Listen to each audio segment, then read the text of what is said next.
Hey guys, Guts Audio was absolutely here, so I've had to record an intro for you myself. This was not in the job description, but I suppose I gotta do it anyway. Stupid roadcast mic makes me wanna jump off a. We're going to be starting here in the Cincinnati and Philadelphia Eagles game as we're going to take Jamar Chase over 76.5 receiving yards. I feel like this is an absolute steal of a line. I know we missed on this in the past, but I think he bounces back here in a big way today. The Eagles defense so far has been one of the worst in the entire league, despite having such a good receiving yards per game metric. If we go to the games here on props.cash, and make sure if you're not on props.cash, use code GUT25. If you're a big bettor, it's definitely worth it. I highly recommend it every time if you do bet a lot. If you don't bet a lot, probably not so much. But obviously this season, it's like, oh, he's had some outlier games. The Giants, again, dropped a dig route that would have easily set him over this line. Cleveland, game script didn't really go his way. They were winning the entire game. But now they go against the Eagles. So on paper, if you can see at the right side, you can see passing yards 10th per game, rushing attempts, all that sort of stuff on your right side. And again, it doesn't look too high. You're like, oh, they're 10th in passing yards per game. Well, when you look at the Eagles' schedule, like let's just go to Grant Calcaterra because I'll show them the schedule. They played a Green Bay team, Jordan Love, 260 passing yards in that game. They played a Kirk Cousins, 241 passing yards per game. Drake London went off in this game. Jaden Reed went off in this game. Then they played the Saints team after their 2-0 miracle run wore off and went back to sucky Derek Carr, who isn't that great of a quarterback. But then they go to play another great quarterback in Baker Mayfield, 347 passing yards in that game. Then they go to play Cleveland.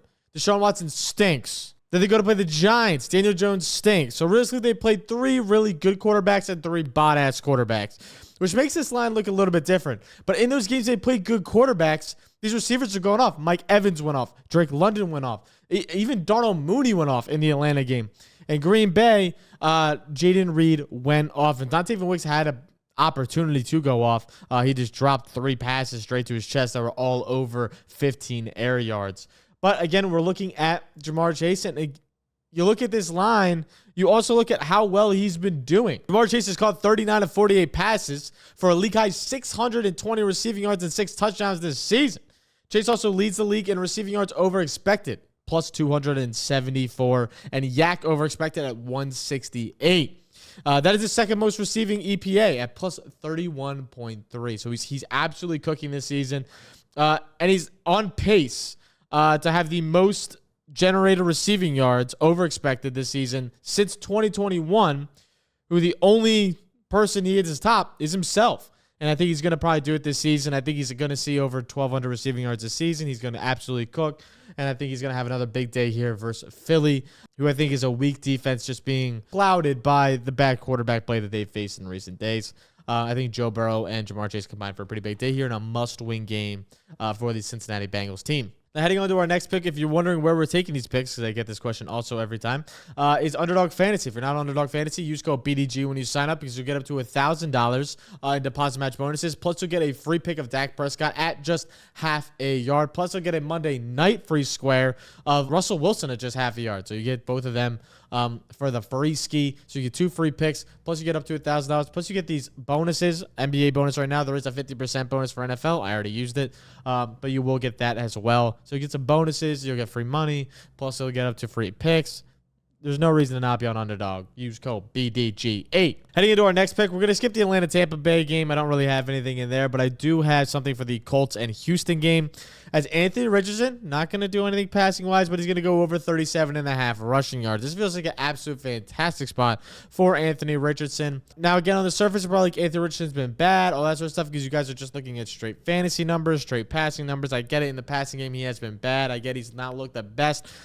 But he has had the most rushing yards off scrambles this season, generating plus 44 rushing yards over expected and generating a total of 123 rushing yards off those scramble plays. It's the 4th most in the NFL. Richardson also played this Texans team in week 1 where he soared over this line, rushing for 56 total yards. He just did it last week again. He also saw 14 rushing attempts last game. Now, again, a lot of people are going to be like, over rushing attempts. I don't know if he's going to get over that rushing attempt line, which is, where is it right now? His rushing attempt line is not up on Underdog as of right now. But I'm not going to take his rushing line. Again, JT's going to be back. But I think JT helps his rushing yards line because it pulls another linebacker in. Anthony Richardson should have that outside. But rushing attempt-wise, I think a lot of that's going to go back just to JT instead of A. Rich. But could have another big volume day, but again, he hit over this last week as well. He's also generated 0.98 EPA per scramble this season. That's the second most with a minimum of 10 scrambles. We're not going to count those guys that don't scramble. And again, this defense has struggled against scrambling quarterbacks, allowing 174 yards and a touchdown, including plus 62 rushing yards over expected, the second most in the NFL. So this Texans team gets beat by the scramble. Now they're playing the best scrambling quarterback. Some are saying Anthony Richardson is going to go over this line, and I absolutely love it. I think he's going to smash this line for show. I think they're going to try to get back to the normal Colts, try to get some wins under their belt.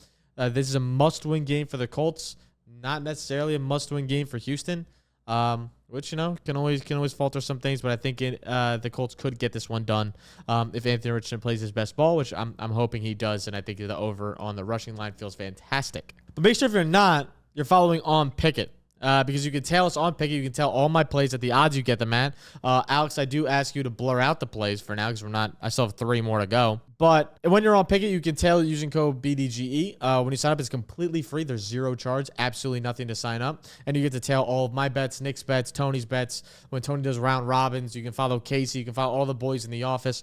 When you use code BDG, you automatically follow Nick. And then you can follow all the other boys by our usernames. Mine's Guts045. Jameson is at Jameson Trahan, I think, or it's maybe just Jameson. And then we have Tony No Dimes, and we have Casey Settlement and Jack Settlement should be theirs, or KSet13 might be Casey's as well. So if you want to follow the boys in the office, want to follow me, want to follow all the guys for our bets and tail us, you're also going to be entered into a free merch raffle as well. I don't know when we're doing that. That is a JMO question, as he handles most of the merch, but we are doing that, which is pretty cool. Javon Williams is going to be our next prop we do go over, and I love this line. This one might be actually like my favorite line of the day. Where is Javon Williams? There he is. I absolutely love this line. 63.5 rushing yards. Feels like an absolute lock. The Carolina Panthers have absolutely nobody. And I'm not saying, and I'm a Panthers fan if you guys don't know, which is very sad, very poverty, very like, oh my God, I hate my life. We have absolutely nobody. Offensive line in shambles, missing 2 key pieces. Wide receiver room in shambles. We have no Deontay, no Adam Thielen. Maybe no Xavier Leggett either, which is like, this is insane. We're also without 6 defensive starters, 3 of them being on the D-line and 2 of them being linebackers and 1 DB. The spread of this game is 10.5 for a reason in favor of the Broncos. Obviously, I think there's going to be a heavy game script for Javonte this weekend. In heavy game scripts in recent games, he's seen 16, 13, and 14 rushing attempts.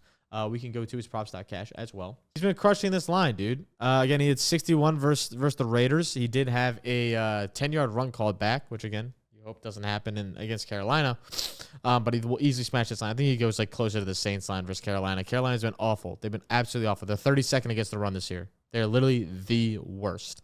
162.1 rushing yards per game. They allow the most rushing attempts at 34.57. They've also allowed every single goddamn running back to hit their over. Let's look at some running backs that hit their over. Now, again, you guys can't fully see it on screen, so I'll read it out for you guys. Brian Robinson, 95, or Bijan Robinson, 95 rushing yards. Tyler Gill, 105 rushing yards in the same fucking game. DeAndre Swift, 73 rushing yards. Zach Moss and Chase Brown. Chase Brown had 80 rushing yards. Zach Moss had 50. The Raiders running backs actually didn't do well, but J.K. Dobbins had 131 rushing yards. Gus Edwards had 59 in that game as well. Alvin Kamara, 83 rushing yards. Every single person and their goddamn mom has hit over on this line against the Carolina Panthers, and you can tell I'm thrilled about it. But it does make us money. So we are going to take advantage of that. And Javonte's the clear lead back in this offense now, seeing over 60% of snaps in the past 3 games. I think that's going to continue. He's proved to be the best back. And I think that they're going to ride with Javonte per usual. Heading to our next play. We do have another running back here. And the Chargers playing against another beat up team. J.K. Dobbins go over 77.5 rushing yards. Feels fantastic. The Saints have the second worst rushing defense in the NFL, next to the Panthers. So banking on 2 bad run defense feels pretty good to me. We can go to J.K.'s numbers as well here, just because I know a lot of people like the visuals. Here's J.K. Dobbins this season. Obviously struggled the 3 of the past 4 games, but it's been interesting because Arizona had a great script, but they went to a more pass-heavy scheme because they loaded the box. They had like 8 or 9 in the box. I think the Saints can load the box all they want. Right now, the Saints ranked 31st, and I'm not exaggerating, 31st with a heavy box. What that means is 8 or more men in the box. They're the 31st worst team versus the run when they have a heavy box. Makes no sense. They actually have a better chance when they have a light box to rank 16th. So finally, this is all according to next-gen stats on the NFL. But the Saints, since their start at 2-0, they've allowed Javonte 88 rushing yards, Bucky Irving 81 rushing yards, Kareem Hunt 102 rushing yards, Saquon Barkley 147 rushing yards. Even Tyler Algier had 60 rushing yards versus his team. And you don't think Javonte's going to do it? I don't think JK's going to do it? Sorry. No, it's pretty much a lock. They're going to win this game, and whenever they win, as you can see, when they win, he absolutely destroys this line, averaging 120 rushing yards per game. I think they're going to continue to win. JK's also, if you want to get in the number, I know I've been giving you nitty-gritty numbers, so I might as well continue that. JK's also generated plus 96 rushing yards over expected, the sixth most among running backs, and he's averaged 37.0 offensive snaps per game. That's his career high. Also, Dobbins has played in 64.5% of the offensive snaps. When Dobbins has been on the field, they average 3.0 yards per carry to designated, as obviously designated runs. I'm not counting scrambles. And sorry, that's when they're off. When he's off the field, they average 3.0 yards per carry. When he's on the field, they average 4.8. So obviously he's the best back on this team. He's obviously going to see most of the work here. And I think he's going to continue to cook. I think he has a big bounce back game as well here versus the Saints, who have been absolutely gashed by running backs. And again, I think they're going to be winning, so the game script should work his way. Now we have one more pick for you. I'm not going to leave you hanging. We do have 5 picks. So here are the 4. We do have one more. And that is going to be back to the 1 o'clock slate. And it is going to be, where is it? Baltimore versus Cleveland, a highly anticipated matchup. We have Jameis Winston starting, who I think is going to cook. Jameis Winston looked good. He's definitely the best quarterback on this roster. If you don't like that take, I'm sorry, but it just seems like it's a valid fact at this point. He's going to get you 230 yards, 250 yards, whatever you want to say, and like 2 touchdowns and 2 picks. That's Jameis Winston. That's always been Jameis Winston. And I think we're going to see it versus a Baltimore defense that has been horrendous versus the pass. Actually, one of the worst in the entire league. We're going to get David Njoku over receiving yards. I would take this all the way up to fucking 60. I think he's going to absolutely cook. He's the main focal point on this receiving game. He's going to see the most targets. He's been an increased role in the QB change. And with Cooper leaving as well, he's going to be the number 1 guy. He's seen an increase in steps each game while getting 82 snaps last game. And again, I don't think that's going to change. Since Cooper's been out, Njoku's had 14 targets. He had 14 targets last game. That was the change.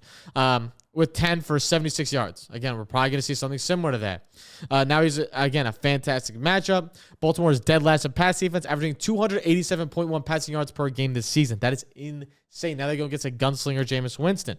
They also rank 27th in guarding tight ends this season, giving up an average of 76 yards per game to tight ends. David Njoku should absolutely smash this line as long as the reception line is 20.5 for a reason, because they expect him to have a big game as well. I think he's going to absolutely cook. These are the plays I absolutely love. Now we can show the picket of the lines I took him at. I took him at 38, 60, 77, 75, and 56. If you want these lines, if you want to get them at this value, make sure to sign up using code BDG on Picket, because you'll be able to snag all these lines when they're at where they're at. Also, you see a little bit of cash from last night. We stay greening on the NBA. But yeah, so yeah, we keep that pushing. You're going to see all the plays here as well on a daily basis when I post them on Picket. You can get them at the best odds. You can just literally just click it and then copy it, and then bang, you tail the bet, which is pretty cool. So yeah, again, sign up using code BDG on Underdog as well, because you'll be able to get all that, like $1,000, free squares, all that sort of stuff, plus all these picks as well, which is pretty cool. Yeah, that's all the picks I have for you today. Make sure if you guys have any questions, you leave them in the comments below. Yeah, if outside of that, I'm trying to think of other shit. Nothing really off the top of the dome. I will be coming out with Sunday Night Football picks closer to Sunday Night Football as the lines just keep changing. And I don't want to give you guys the lines like right now. They're going to change 5 times. Because I know you guys are all going to see this at different times as I'm recording this the morning of Saturday. You're going to see this probably around 2 p.m. on Saturday. That's when it's going to be out. I don't know when you're going to watch it. Maybe you're watching it at dinner time. Who knows? But I do want to say thank you guys for watching. Leave a like on the channel. It's the easiest way to support the channel. And I will catch you guys next time. Peace.